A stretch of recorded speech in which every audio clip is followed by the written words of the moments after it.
தமிழகத்தில் புயல் மழையால் பாதிக்கப்பட்ட பகுதிகளை மத்திய குழுவை சேர்ந்த அதிகாரிகள் நேரில் பார்வையிட்டு ஆய்வு செய்து வருகின்றனர்.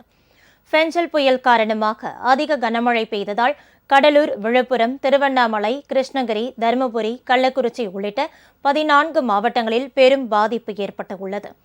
இந்த நிலையில் தமிழக வெள்ள சேதங்களை நேரில் பார்வையிட மத்திய அரசின் உள்துறை இணைச் செயலாளர் ராஜேஷ் குப்தா தலைமையில் 7 பேர் கொண்ட குழு தமிழகம் வந்திருக்கிறது.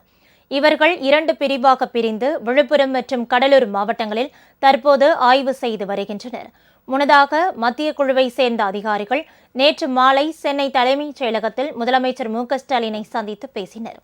அப்போது முதலமைச்சர் மு.க.ஸ்டாலின் தமிழகத்தில் வெள்ள பாதிப்பால் ஏற்பட்ட பேரழிவிற்கு தற்காலிக மற்றும் நிரந்தர மறுசீரமைப்பு பணிகளுக்கு 6,675 கோடி நிதி வழங்க வேண்டும் என்று கோரி அதற்கான முழு விவரங்கள் அடங்கிய கோரிக்கை மனுவை வழங்கினார். மேலும் அவர் மத்திய குழுவிடம் தமிழ்நாட்டிற்கு தேவையான நிவாரணப் பணிகள், நிரந்தர மற்றும் தற்காலிக மறுசீரமைப்பு பணிகளுக்காக நிதியினை பெற்றுத்தர விரைந்து பரிந்துரை செய்திட வேண்டும் என்றும் கேட்டுக் கொண்டார்.